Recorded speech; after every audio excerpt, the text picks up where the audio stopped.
మండలానికి ఒక గురుకులం ఇచ్చినామంటే కేసీఆర్ ప్రభుత్వంలో కదా. పురుగుల అన్నం చేస్తే అవుతుంది.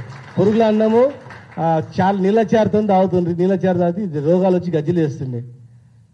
సో హాస్టల్లో పేదోళ్ళు హాస్టల్ పోతే ఏడ్చుకుంటూ పోతుంది. ఇలా హాస్టల్ నుంచి ఇంటి క్వాలిటీ ఏడుస్తారు. ఇంటికాడ బాగుండదు, ఈ హాస్టల్ ఉంటే బాగుండే హాలిడేస్లో కూడా అని చెప్పి. అయితే అన్నీ చేసినాం. మార్కెట్ రిజర్వేషన్లు ఇచ్చినాము, చాలా వరకు చేసినాం. ఇప్పుడు మనం చేయాల్సింది, మాట్లాడాల్సింది 42% రిజర్వేషన్ పైన. కాంగ్రెస్ బీజేపీ ఏం చేస్తుంది? వీళ్ళిద్దరు అనుకుంటూ వస్తాయి కదా, ఇద్దరు ఒకరి మీద ఒకరేసి మనల్ని మోసం చేస్తుంది. దాని మీద మనం మాట్లాడుకుందాం దయచేసి. మీలోనే ఉన్న ఆవేదన, బాధ అనేది మనం తర్వాత చేస్తాం. ఇలా ఒక్కో విషయం మాట్లాడి ఉట్టి మనం మాట్లాడి పోతే కాదు కదా. మళ్ళీ మనం మాకు గొర్రెల మంద, గొర్రెలను కాపాడుకోవాలి, పిల్లల కోడి పిల్లల్ని కాపాడుకోవాలి, అందరిని కాపాడుకోవాలి.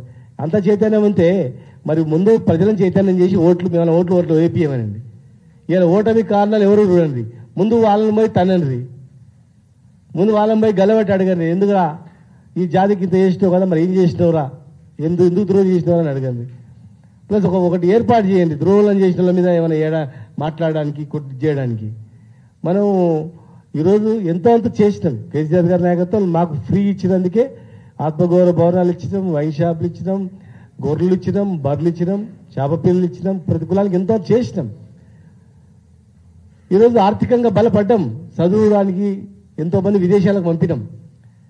ఇలా మనకు మోసం చేసినటువంటి ఈ రెండు పార్టీలని ఏం చేద్దామని దాని మీద ఆలోచన చేయండి. మీరు చెప్పండి, నేను త్యాగాలు సిద్ధమైంది. నేను నిరాశ చేయమంటావా? చేస్తా, సత్యంత వరకు చేస్తాను. నిరాశ చేస్తా, ముట్టుకోకుండా చేస్తా. మీరు ఉండండి, సపోర్ట్ కింద చేయాలి. నేను నిరాశ చేస్తా. బలవంతంగా అరెస్ట్ చేస్తే పోలీసుల్లో పెట్టినా కూడా ఇది రిజర్వేషన్ వచ్చేంత వరకు నేను కొట్లాడతా. ప్రాణం ఉన్నంత వరకు కొట్లాడతా. చేద్దాం. లేదు ఇంకేమైనా అగ్రెసివ్ చేద్దామా చెప్పండి, దానిలో ముందరు ఉంటా. తుపాకీ గుండ్లకు ఎదురు నిలబడతా. ఇంకేం చేద్దామా చేయండి. కానీ ఉట్టిగా మనం ఈ కార్యాచరణ మీద వదిలిపెట్టేసి ఏదో కాంది అనుకుంటే కాదు. ముందు ప్రజలను చైతన్యం చేయడం మీద దృష్టి పెట్టండి. ప్లస్ ద్రోహం చేసి సంఘాల మీద దృష్టి పెట్టండి. ఏం చేయాలనేది మనోడు మనకు ద్రోహం చేస్తుంటే మనం ఏం చేస్తున్నాం అది